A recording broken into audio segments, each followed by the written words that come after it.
Assalamualaikum warahmatullahi wabarakatuh. Selamat datang di channel DKN Horor. Di video kali ini kita akan menceritakan cerita horor yang berjudul Bangsal Terakhir. Sebelum kita mulai ke ceritanya, buat teman-teman yang belum menekan tombol like and subscribe-nya, silakan untuk tekan like and subscribe dulu ya, biar tidak ketinggalan cerita terbaru dari channel DKN Horor. Oke, nggak usah berlama-lama lagi, langsung kita mulai ceritanya. Sarah adalah perawat baru yang bekerja di Rumah Sakit Harapan, sebuah rumah sakit tua yang dibangun pada zaman kolonial. Meski bangunannya sudah tua, beberapa bagian rumah sakit masih digunakan untuk pasien umum. Namun, ada satu bagian yang selalu dikunci rapat, yaitu ruangan Bangsal 13. Sebuah bangsal yang tidak pernah digunakan lagi setelah insiden misterius bertahun-tahun yang lalu. Suatu malam, Sarah mendapat giliran jaga malam. Suasana rumah sakit sangat sepi. Hanya ada beberapa pasien yang tertidur di bangsal utama. Ketika Sarah berjalan di lorong gelap untuk memeriksa pasien, ia mendengar suara langkah kaki pelan di belakangnya. Saat ia menoleh, tidak ada siapa-siapa. Namun, ia merasakan ada sesuatu yang salah. Udara di sekitarnya terasa lebih dingin, dan ada bau aneh seperti bunga melati yang mulai tercium. Sarah mengabaikan perasaannya dan melanjutkan pekerjaannya. Tetapi, suara itu terus muncul sepanjang malam. Keesokan harinya, Sarah bertanya pada rekan kerjanya, Maya, tentang suara-suara itu. Maya yang sudah bekerja lebih lama memperingatkan Sarah untuk tidak memikirkan hal-hal aneh di rumah sakit itu. Kalau kamu mendengar suara, abaikan saja. Jangan pernah mendekati bangsal 13, kata Maya dengan nada serius. Penasaran, Sarah mencoba mencari tahu lebih lanjut. Ia bertanya kepada penjaga rumah sakit, Pak Tarman, tentang bangsal 13. Pak Tarman seorang pria tua dengan tatapan suram, menatapnya tajam. Bangsal itu sudah lama ditutup. Dulu ada kebakaran yang menewaskan banyak pasien di sana. Tapi tidak semuanya meninggal karena api, katanya dengan nada berbisik. Sarah merasa merinding mendengar cerita itu. Namun rasa ingin tahunya justru semakin besar. Pada malam berikutnya, Sarah kembali mendengar suara langkah kaki. Kali ini seperti langkah seorang anak kecil. Ia mengikuti suara itu yang membawanya ke ujung lorong, tepat di depan pintu bangsal 13. Pintu itu terlihat tua dan berkarat, dengan papan kayu yang melintang di atasnya, bertuliskan dilarang masuk. Namun, Sarah melihat sesuatu yang membuatnya terkejut. Pintu itu sedikit terbuka, seperti mengundang seseorang untuk masuk. Dengan jantung berdegup kencang, Sarah mendorong pintu tersebut. Ruangan di balik pintu itu gelap gulita. Dengan bantuan senter kecil, ia melihat bahwa bangsal itu dipenuhi tempat tidur berkarat, dan dindingnya dipenuhi coretan seperti simbol-simbol aneh. Di sudut ruangan, ia melihat sesuatu yang membuat tubuhnya membeku. Ada seorang anak kecil duduk di atas tempat tidur, membelakanginya.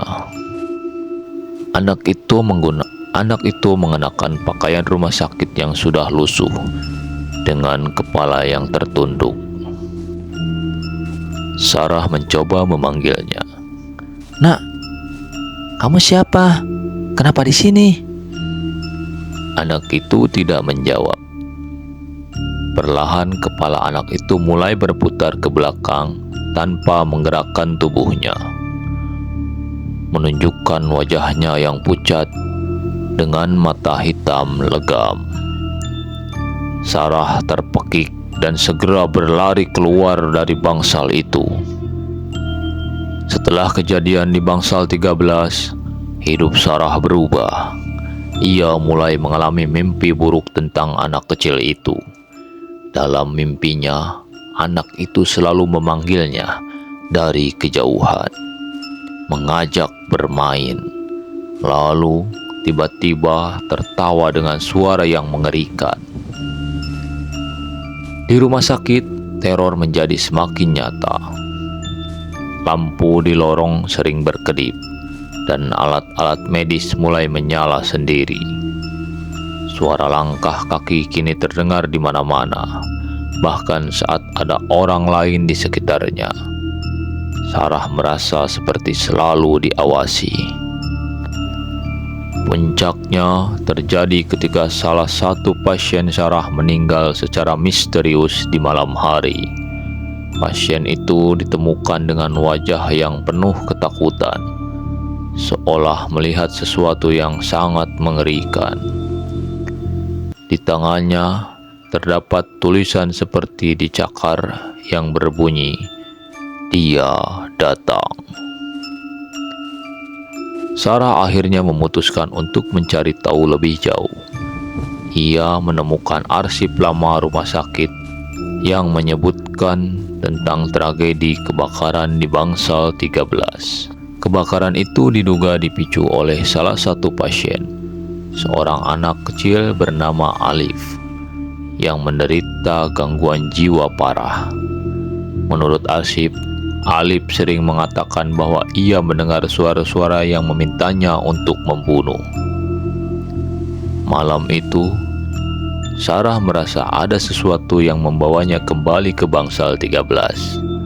Seperti ada suara yang terus memanggilnya, memaksanya untuk kembali. Dengan penuh ketakutan, ia membawa senter dan memberanikan diri masuk ke sana.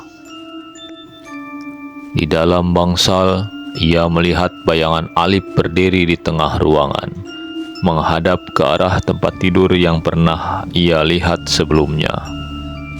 Namun, kali ini bayangan itu tidak sendirian.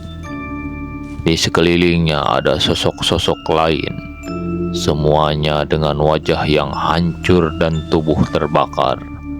Mereka berjalan perlahan ke arah Sarah. Sarah mencoba melarikan diri, tapi pintu bangsal tiba-tiba tertutup sendiri. Ia terperangkap di dalam ruangan itu. Bayangan Alif mendekatinya, dan suara-suara mulai memenuhi ruangan, berkata, "Ini semua salahmu. Kamu tidak akan bisa pergi."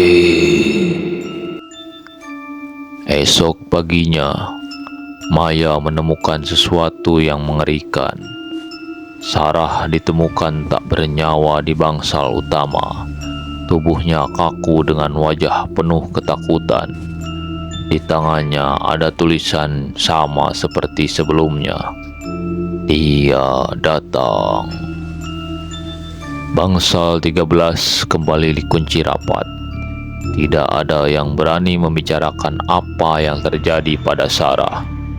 Namun, setiap malam, suara langkah kaki dan tawa kecil masih terdengar di lorong rumah sakit. Siapapun yang bekerja di sana tahu bahwa bangsal 13 bukan sekedar ruang kosong. Itu adalah pintu kegelapan yang seharusnya tidak pernah dibuka. Oke teman-teman, demikian dulu untuk cerita horor kali ini. Semoga bisa menghibur dan membuat bulu kuduk Anda berdiri. Sampai jumpa di cerita horor berikutnya. Jangan lupa untuk menekan tombol like and subscribe channel TKN Horor. Wassalamualaikum warahmatullahi wabarakatuh. Adios, permios.